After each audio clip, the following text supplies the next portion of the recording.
Yeah. Fine. General comment? I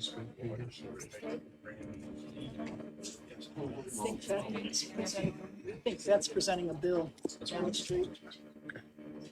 It was either 9 or 11. I'm not sure which. She didn't know.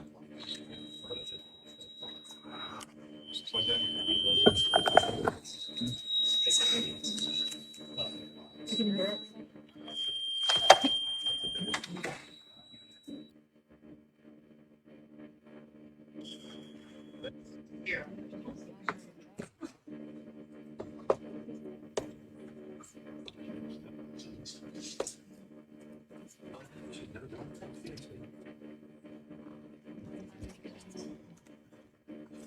Okay, we'll go ahead and get started, and we'll begin our meeting with the Pledge of Allegiance.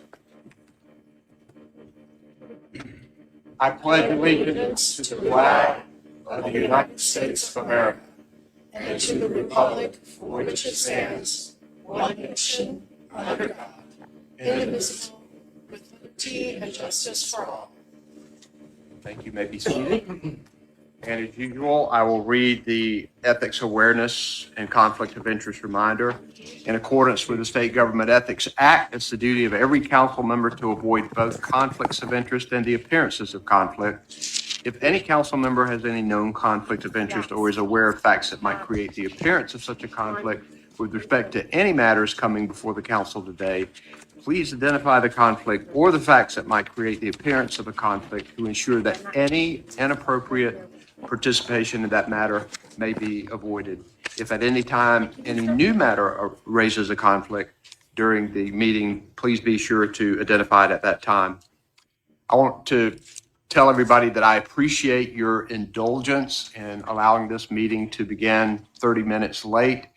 A bipartisan group of governors across the country just met by Zoom with President Zelensky of Ukraine. We had that call at 9 o'clock.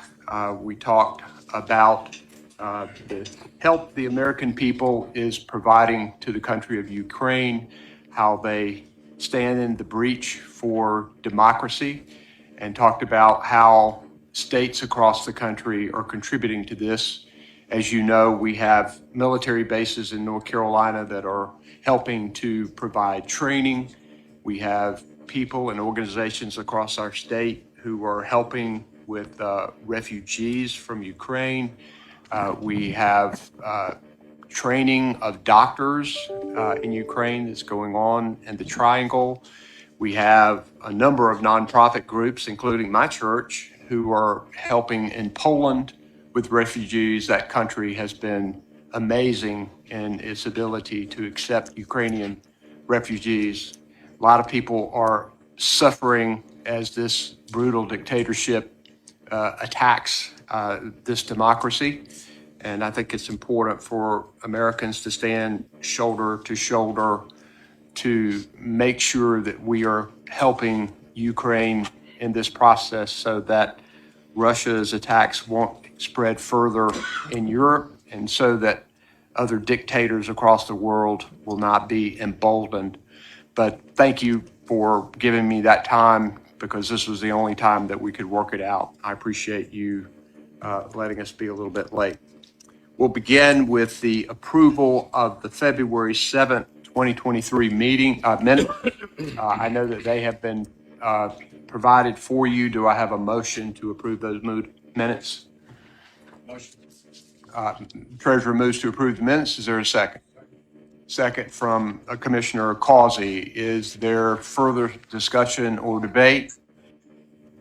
Hearing none, all in favor say aye. Aye. All opposed, no. The February 7th minutes are adopted.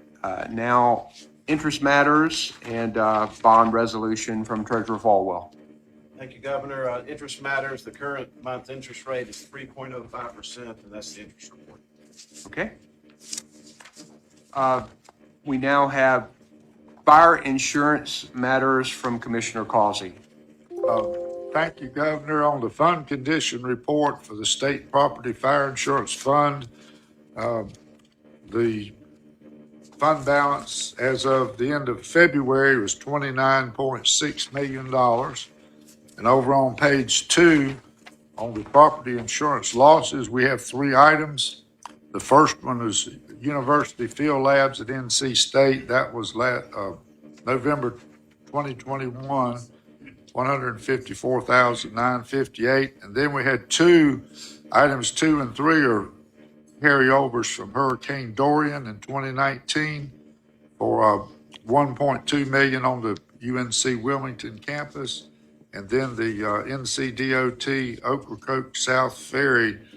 This is their final submission for $860,280. So I move we pay these 3 items. Commissioner Causey moves approval. Is there a second? Second. Second by Commissioner Troxler. Is there further discussion on the motion? Hearing none, all in favor say aye. Aye. All opposed, no. The ayes have it. The motion passes. Thank you, Commissioner Causey. We'll now have Bob Peel for the North Carolina Marine Industrial Matters. Mr. Peel? Will he be online or?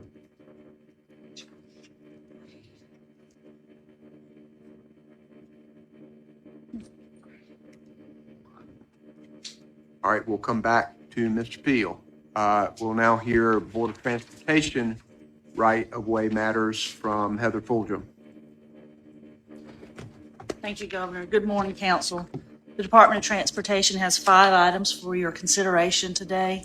All of these items have been approved by the Secretary and the Board of Transportation, and I'll be glad to take any questions. Questions for Ms. Fulgham? Do I have a motion for approval? Secretary of State moves approval. Is there a second? Second. Second from the State Auditor. Is there further discussion or debate? Hearing none, all in favor say aye. Aye. All opposed, no. The ayes have it. Thank Thank you, you. Ms. Fulgham. We'll now hear state property matters. Tim Walton. Morning, Governor, members of the council. I have 3 things for you this morning before I present our agenda. On page 24, under disposition by lease,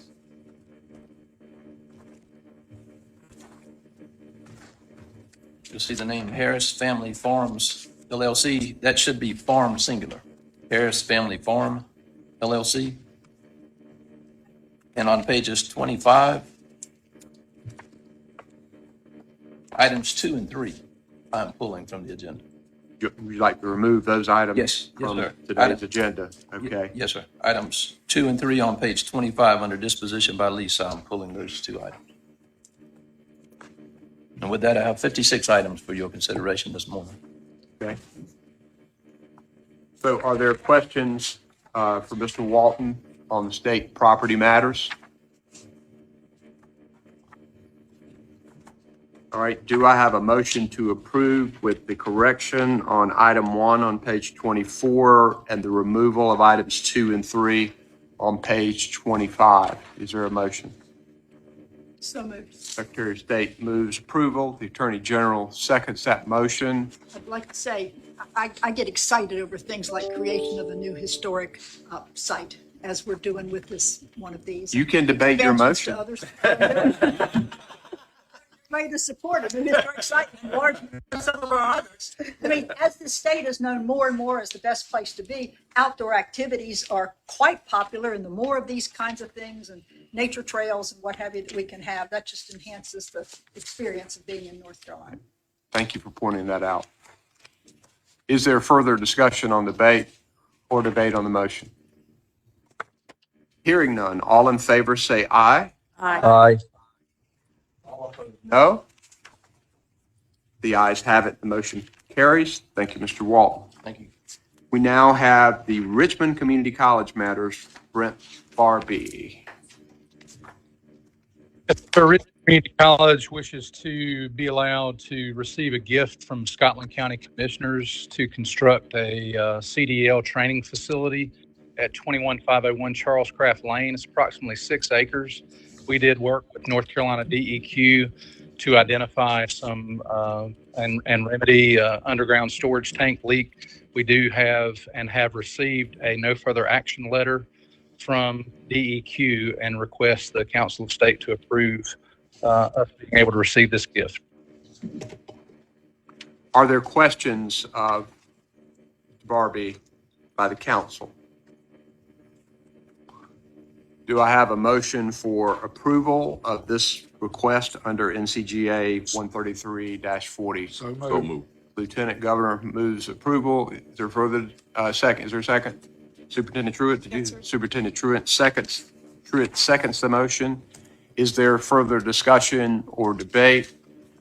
Hearing none, all in favor say aye. Aye. All opposed, no. The ayes have it. Thank you, Mr. Barbee. We now have Western Piedmont Community College matters. Sandy Holman. Thank you, Governor, and good morning, Council of State members. My name is Sandy Holman. I'm Vice President for Administrative Services and Chief Financial Officer for Western Piedmont Community College in Morganton. We are asking your approval today to acquire land to construct our emergency service training complex, which will house fire, medical, law, and swiftwater rescue in Western North Carolina. While you have the details in your packet in general, the consensus is that although arsenic was found in measurable levels in the soil, the levels present, along with the intended use of the site, do not present a risk hazard to employees nor students. This conclusion is based on both conversations with our consulting engineers and architects, as well as internal review of data relevant to current regulations established by the U.S. EPA and the North Carolina DEQ. On the February 2023 North Carolina Community College State Board meeting, the board approved the acquisition of these parcels contingent upon Council of State approval under GS 133-40 due to the presence of arsenic. On February 20th, 2023, North Carolina DEQ was notified with all relevant documentation in order to issue a site screening file for this property. No other remediation is requested, and there have been no other findings encountered outside the regulatory reporting limits for the property the college is pursuing. And I'll be happy to answer any questions. Are there questions for Ms. Hoylman on this issue? All right, do I have a motion for approval pursuant to NCGS 133-40? Attorney General moves approval. Commissioner Troxler seconds the motion. Is there further discussion or debate? Hearing none. All in favor say aye. Aye. All opposed, no. The ayes have it. Motion is approved. Thank you, Ms. Holman. We now have Heather Moorfield from the UNC Healthcare System for a report. Good morning, Governor and Council of State. Thank you for having me this morning. I have 5 items for your review and happy to answer any questions about them. Ms. Moorfield has provided this information to us. Does anybody have any questions for her?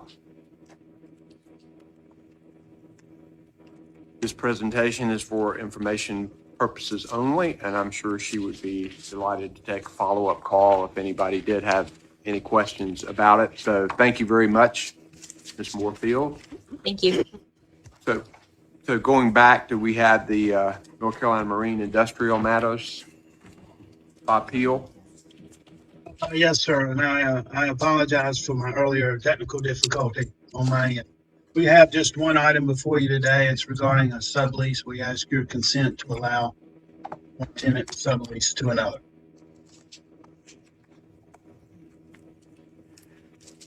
Okay. Any questions for Mr. Peel on the North Carolina Marine Industrial Park matter? Do I have a motion for approval? So moved. Commissioner Causey moves approval. Secretary of State seconds the motion. Is there further discussion or debate? Hearing none. All in favor say aye. Aye. Aye. No. The ayes have it. Thank you very much, Mr. Peel. All right, we will begin our roundtable, having finished our business. So, Secretary of State Marshall. Governor, in conjunction with your comments, our North Carolina-Moldova partnership, which is right next to Ukraine, is thriving, alive. They are interested in starting something comparable to the School of Government. That's our next project there, so they can train civic and municipal leaders there. But Moldova is hosting, it's a poor country, but hosting more refugees from Ukraine per capita than any other place, any other country. They have 170,000 women and children there. So my heart supports the activities and bleeds for the people of Ukraine. Thank you for this opportunity. I know I'm sounding like a broken record at this point when we're talking about business creation, but I'm unapologetic about what's going on. Once again, we're setting new records for business creation. This time, the first quarter of 2023 was the best first quarter on record. And overall, the quarter was the second best quarter on record, only topped by one before in 2021. Between January 1 and March 31 of this year, 47,173 new businesses were created within the Secretary of State's office. The previous record last year with 46,819, you can see we exceeded that by about 300 or 400. In 2021, it was just shy of 45,000. So the activity is alive and well, enthusiasm just keeps increasing. Keep in mind, overall new business creations have grown 70% since 2019. The last 2 years totaled over 178,000 or 171,000 in a given year. I thank the employees of the Secretary of State's office for keeping their nose to the grindstone and cranking these out. So we continue to be a hotbed for entrepreneurship, and we're not seeing any let up. Governor, I know you're a huge Canes fan. During the recent Stadium Series outdoor hockey game, we worked with the NHL in identification of counterfeit goods. We took the opportunity to educate the public about what to look for, and that purchasing counterfeit goods can fund some pretty dangerous stuff like organized crime, human trafficking, gangs, terrorism, etc. Purchasing counterfeit goods hurts our economy because sales taxes paid by legitimate retailers to fund essential services just don't happen. Our taxes fund fire, police, libraries, local infrastructure. Everything is shortchanged. We work closely with NHL, Homeland Security, and several local law enforcement members who are part of our anti-counterfeiting task force. We had representatives from Wake Forest, Graham, and Belmont operating with the task force. You know, sometimes we've got to bring outsiders in that are not recognized by some of the usual characters. So it was very successful, not just from the impact of the games and the result, but for anti-counterfeiting. Thank you for your continued work on those areas. Commissioner Troxler. Governor, we're into the spring season, and with that comes a lot of good things and sometimes a few bad things. But the good thing is we're planting crops now. I was in Eastern North Carolina yesterday, and tractors were rolling and people were preparing land and planting. So we are glad to see that. And we have fresh strawberries now. I saw several stands in Eastern North Carolina that had fresh strawberries advertised. And in fact, I have been eating fresh strawberries out of the Piedmont now for 2 weeks. The season is early because of the warm February that we had. So I would encourage people to get out there early and get these berries. There's nothing better than fresh strawberries, and they are available for you now. But on account of the negative side, we're also into spring fire season, and that means wildfires. And this past weekend with the wind in the mountains, we had over 90 wildfires in the mountains, one that was pretty major, but the problematic fire is in Eastern North Carolina and Terrell County. It is a ground fire, which means that the soils are so organic that the ground actually burns. It's almost impossible to put them out from putting water over the top, so we have to pump water sometimes for miles and actually surround the fire with water and the soil actually wicks up from the bottom, and that's the way we put it out. So we'll be working on that fire for quite some time. And I just remind people to be very careful when they are burning debris. Most of the wildfires are as a result of a fire getting out that was intentionally set to most of the time burn debris, but use common sense, get a permit. Wind is a major contributor to fires getting away, so make sure you know wind speeds and be prepared. We rank #1 in the nation in North Carolina with the interface of buildings and people and forest land. So when we get a wildfire, it's not only protecting the forest, but also protecting buildings and lives. And the spring is a very busy time for us. So ask the public to help us out and keep the number of these wildfires down. Thank you, sir. Good words of warning for people. Superintendent Truitt. Thank you, Governor. Governor, you and this group have heard me talk in the past about the Office of Learning Recovery that I created at the Department of Public Instruction when I took office, and that this office was designed to both track and assist our districts in the $6.5 billion of federal COVID relief dollars that they were given throughout the pandemic. One of the amazing pieces of work that this group did, which by the way has been funded with federal COVID relief dollars, is to create a learning loss report that has been shared with districts across the state, where we took every single test that a student has ever taken in the state of North Carolina, and we built out a predictive, with the help of SAS, built out a predictive analytics model that showed how a student should have performed on their testing had there not been a pandemic with school closures. And then we compared that to how they actually did on testing coming out of the pandemic. And then we were able to convert those effect sizes to the number of months that students would need in extra instruction in order to recover. And so that data, which by the way was the first report of its kind in the whole country that was able to hand district leaders, principals, and teachers learning loss data specific to students, not just a sample, but for all students in the state, has led to our public schools and our teachers to be able to pinpoint where learning loss is so that districts could target their ESSER spending to where the most learning loss was. And as a result, I'm really happy to let everyone know that we're going to be releasing a sister report to this original report that will show that we have seen incredible gains, a bounce back, if you will, in almost every single grade in every single subject. The most recovery that we've seen, fortunately, is in middle and high school math. The least amount of recovery we've seen is in middle school reading. The state board will hear incredible data tomorrow that shows, again, the incredible gains that our kindergarten through third graders are making in early literacy. I can't burst their bubble by sharing that data right now, but it will be public tomorrow.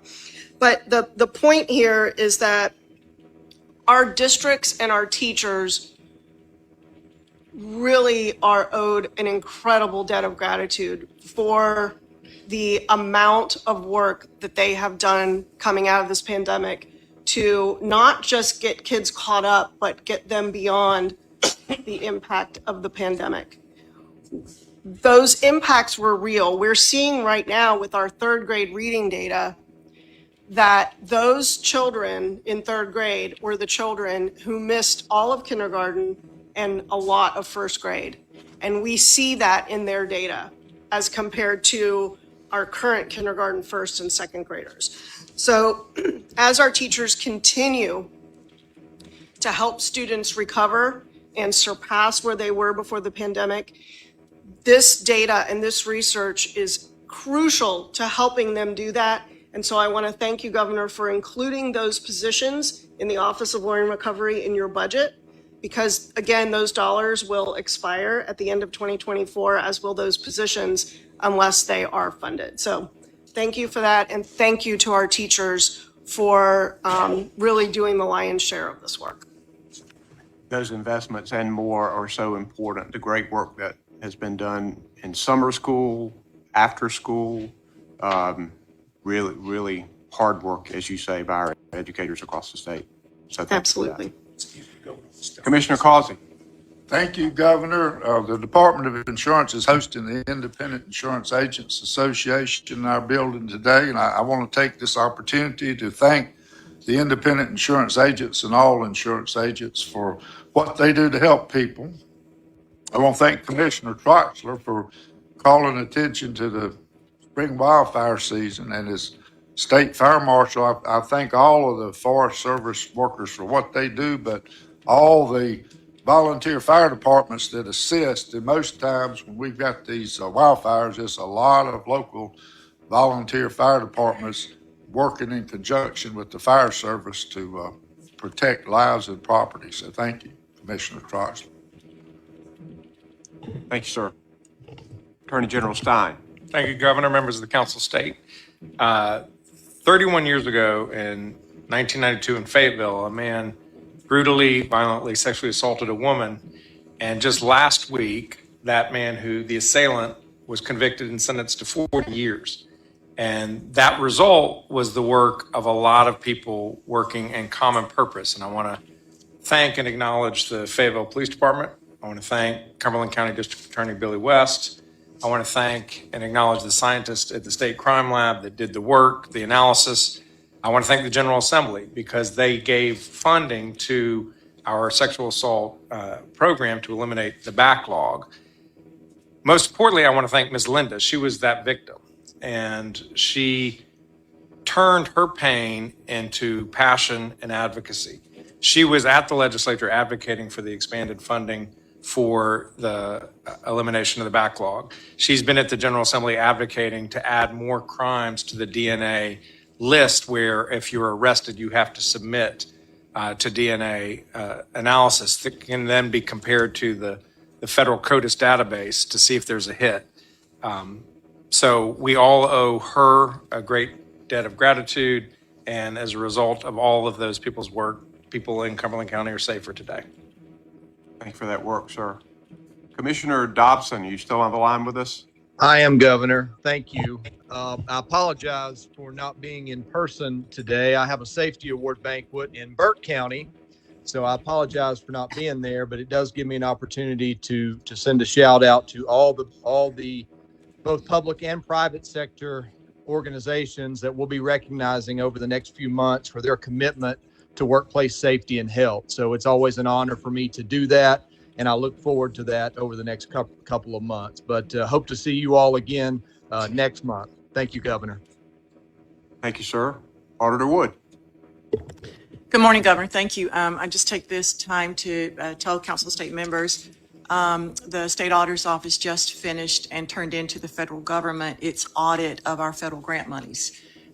We received something like $21 billion plus dollars. It's spread out over a lot of different programs, Medicaid, food stamps, DOT, schools, and it is quite the job to get all the work done and turned in and be ready for the federal government by March 31st. So kudos to the state auditor staff, and thank you, Superintendent Truitt. A lot of money comes through Department of Public Instruction, DHHS is another. But if the information wasn't ready and everything for us to come in and do our audit, we could miss the deadline. The deadline is repercussions from the federal government. So again, thank all of you, and to let you know that the federal grant money audit is finished and filed. And we're ready to go after a lot more federal money. We're going to be very, very competitive about those dollars. So thank you for that. And I'll be here to audit them. Yeah, we hear you. Lieutenant Governor Robinson. Thank you. Sorry about the coughing attack, but that pollen has wrestled me to the ground. So I want to echo Secretary Marshall's thoughts on business growth. As I've traveled the state, that's what we see the most. I was in Clayton yesterday at Caterpillar. that's been a long-time employer there, continues to do great work in that community, not just employing people, but actually being a partner with that city in that area. And speaking of Clayton and Johnston County, that area is growing exponentially and desperately needs help from the state to continue that growth. We want to see that growth continue to expand. Part and parcel with that, visited Lee County Community College, and they are planning on expanding their trades and training their folks for trades. They have some very, very ambitious plans to build a new facility, and we're going to do everything in our power to make sure that they get the funds to be able to do that, because without that good trained workforce, our economy will not continue to expand and grow. So good things happening all across the state. It's good to see it. Agree with that. Thank you, sir. If there's no further business, he's on the phone now. Sorry, Treasurer Falwell. Treasurer Falwell, are you available? What's that? Okay. Oh, okay. Kristen Walker, Budget Director. Okay. There's no other business to come before the Council of State. We are adjourned. Thank you. All right. Good to see you, sir. Yes, sir.